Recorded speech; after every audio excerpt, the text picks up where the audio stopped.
is that thing on a chicken's head? And what are the dangly things below his chin? You probably know it's a comb, and they are wattles. By the way, they are wattles, not waddles. Possibly from the English word wattle, meaning a bag. And why is the thing on top called a comb? Maybe because it looks a little bit like a comb. All chickens have combs and wattles, even though they might be very small and not obvious. Other birds have them too: turkeys, guinea fowl, cassowaries, bulls, pheasant, the extreme wattles of the Asian tragopan, and in New Zealand our kōkako and the rare saddleback have wattles. Even a dinosaur, the Edmontosaurus, had a fleshy comb on its head, very like a rooster. The combs and wattles on various chickens are various shapes and sizes too. In general, younger chickens have very small ones, and they get bigger as the chicken gets older. A young pullet has a small pink comb, but when she's mature and ready to lay eggs, the comb is bigger and redder.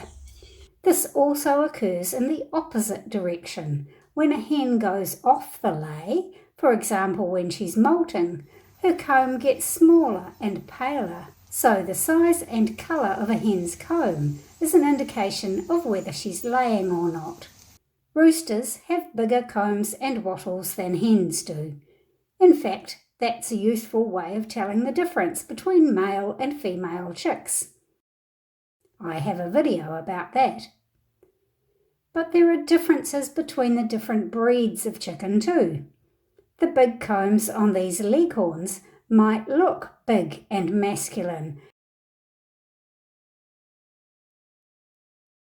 and bigger than the comb on this Wyandotte, but the Leghorns are hens and the Wyandotte is a rooster. Somebody once told me she was sure my Leghorn pullet was a rooster because it had a big comb. That was until I showed her the real Leghorn rooster. Most combs and wattles are red, but they can be other colours. The combs and wattles of Silkie chickens are black or a very dark mulberry. In a poultry show, the shape and proportions of the comb and wattles are important for judging. An extra spike or uneven sides will lose points. The size and shape of the comb and wattles are also used by the chickens themselves to help recognise other chickens. Did you know chickens can recognise up to 100 individual chickens? A while ago I made a video about that. But surely their combs and wattles are not just for poultry show judges or individual chickens to express their personal style. They must have other functions. Well, they do function as cooling devices. Chickens can't sweat, but their comb and wattles carry blood to the skin to be cooled. That's why chickens from hot Mediterranean countries, like the Leghorns, have bigger combs and wattles than breeds from colder climates. Big combs and wattles have a greater surface area to cool the blood.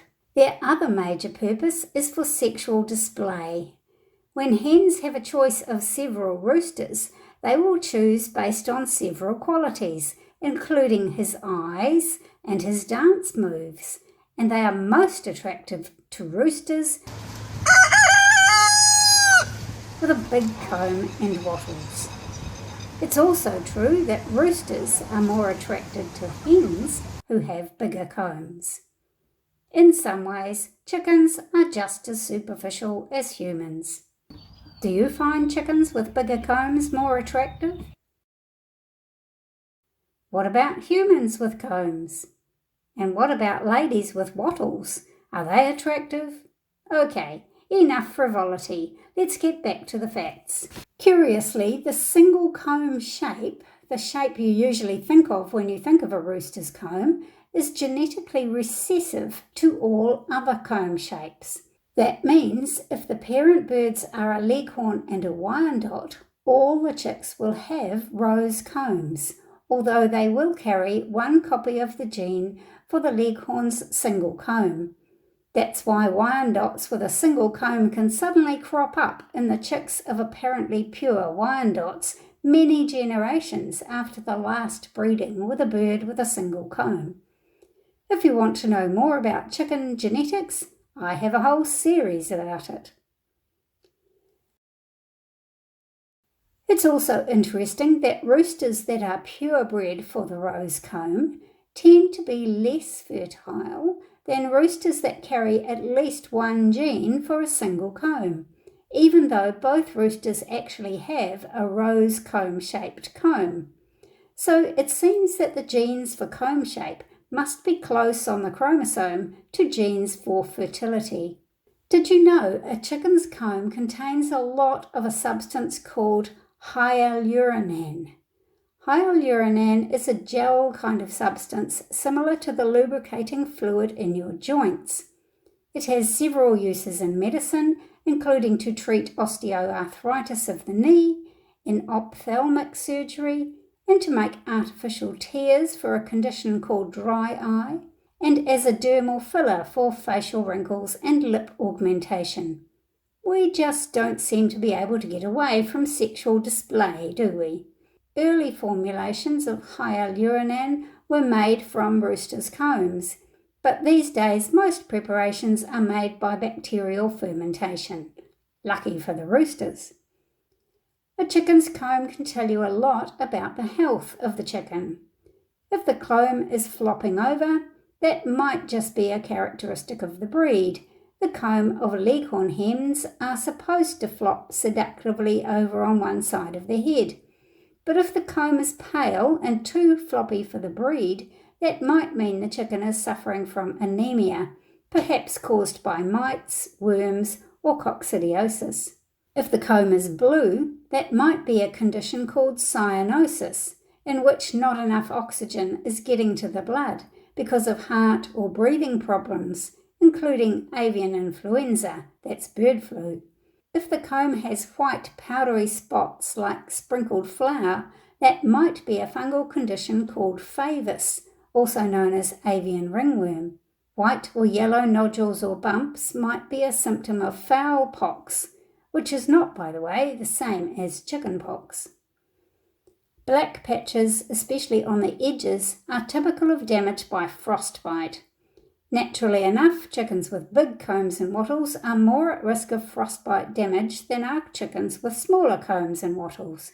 You might know that the risk of frostbite is actually more related to damp than to the low temperatures alone.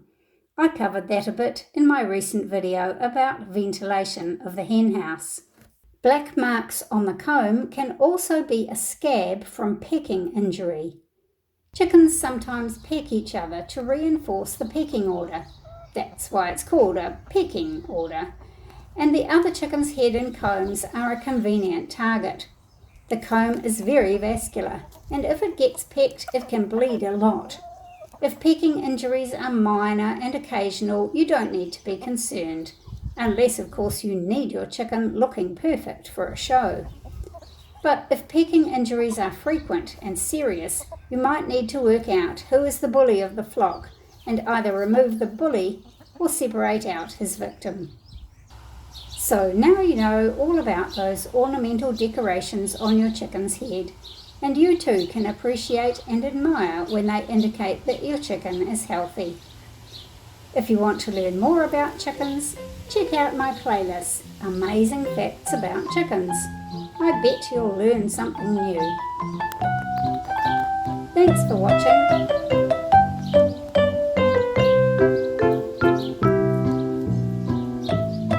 Bye for now.